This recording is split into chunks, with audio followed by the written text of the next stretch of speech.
warahmatullahi wabarakatuh. Halo semuanya, selamat datang di video channel Dea Lupitasari.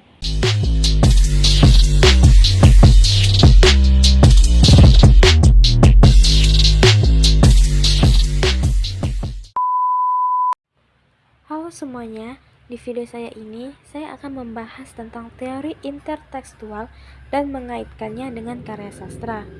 Tapi sebelum kita mengaitkan karya sastra tersebut, saya akan menjelaskan terlebih dahulu kepada teman-teman semuanya apa itu teori intertekstual.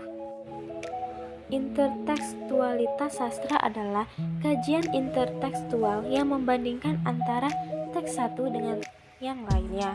Adapun teknik membandingkannya adalah dengan menjajarkan unsur-unsur struktur secara menyeluruh yang terdapat dalam karya-karya sastra yang diperbandingkan. Karya sastra yang dapat dikaji dengan menggunakan intertekstual diantaranya novel dan novel, film dan film, ataupun novel dan film. Dan di video saya ini, saya akan mengkaji intertekstualitas antara novel dan film, yaitu novel Ayat-Ayat Cinta dan film Ayat-Ayat Cinta. Novel yang ditulis oleh Habibur Rahman El-Shirazi dan diadaptasi menjadi film yang disutradarai oleh Hanung Bramantyo dengan judul yang sama. Novel dan film merupakan bentuk dari apresiasi karya seni dengan media yang berbeda. Jika novel lebih berkutat pada kata-kata dan tertuang dalam tulisan sehingga membutuhkan lebih pada peran mata serta pengalaman pembaca mengenai karya sastra tersebut, maka film lebih menonjolkan unsur visual, bagaimana gambar-gambar itu membentuk kesan tersendiri untuk mengkonkretkan dan bagaimana gambar-gambar gerak itu membentuk imajinasi penonton. Baiklah, sekarang kita masuk dalam tahap menganalisis keterkaitan antara karya sastra dan teori intertekstual dalam novel Ayat-Ayat Cinta dan film Ayat-Ayat Cinta. Analisis struktur novel dan film. Yang pertama, alur novel dan film Ayat-Ayat Cinta. Dalam film, plot yang digunakan adalah flashback atau regresif. Urutan kejadian yang dikisahkan dalam novel ini tidak bersifat kronologis. Cerita diawali dari masa kini, kemudian berbalik ke masa lalu, dan kembali lagi ke masa kini.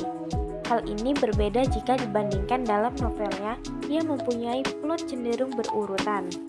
Film Ayat-Ayat Cinta digarap dengan persetujuan dari penulis asli novelnya, yakni Habibur Rahman El-Shirazi, sehingga konsep alur tentu saja tidak meloncat jauh. Perbedaan novel dan film lebih terletak pada pemotongan beberapa peristiwa kecil atau dialog kecil dalam filmnya. Yang kedua, tokoh dan penokohan dalam novel dan film Ayat-Ayat Cinta. Tokoh dan penokohan dalam film dan novel bisa dikatakan sama secara keseluruhan, terutama pada tokoh-tokoh sentral yaitu Fahri, Maria, Aisyah, Naura, Syekh Ahmad, Ibu Maria, dan beberapa teman Fahri di Vla. Sedangkan Syekh Ahmad, Iqbal yang merupakan paman Aisyah, pengacara Yusuf, Nurul, Ibu Fahri, Bahadur, Alicia, Asraf, Ustadz Zalal, dan teman-teman Fahri kuliah merupakan tokoh bawahan yang juga turut mendukung cerita. Contoh tokoh Fahri merupakan tokoh sentral dari cerita ini. Fahri merupakan tokoh yang sering keluar dan berhubungan dengan banyak tokoh lain. Dalam film, penokohan tidak akan bisa langsung mengetahui sikap dan pribadi Fahri dengan jelas. Sedangkan dalam novel, pribadi dan sikap Fahri langsung bisa diketahui oleh pembacanya. Yang ketiga, setting dalam novel dan film Ayat-Ayat Cinta. Latar dalam film dan novel Ayat-Ayat Cinta secara umum terjadi di Mesir, sebuah negara dengan universitas tertua di dalamnya, yakni Universitas Al-Azhar. Tokoh utama novel ini diceritakan sedang menempuh studi S2 di Mesir. Di kota inilah kisah perjalanan manusia dalam mendapatkan cita dan cintanya berlangsung. Menurut hemat peneliti, hal yang paling kuat dalam novel Ayat-Ayat Cinta adalah latar. Jika di film, penggambaran latar dapat dikonkretkan sehingga pembaca terasa jelas dan tertarik karena melihat langsung. Maka dalam novel, latar karakter tersebut diuraikan melalui untaian kata-kata dari pengarang untuk membangkitkan nilai rasa dan membentuk imajinasi.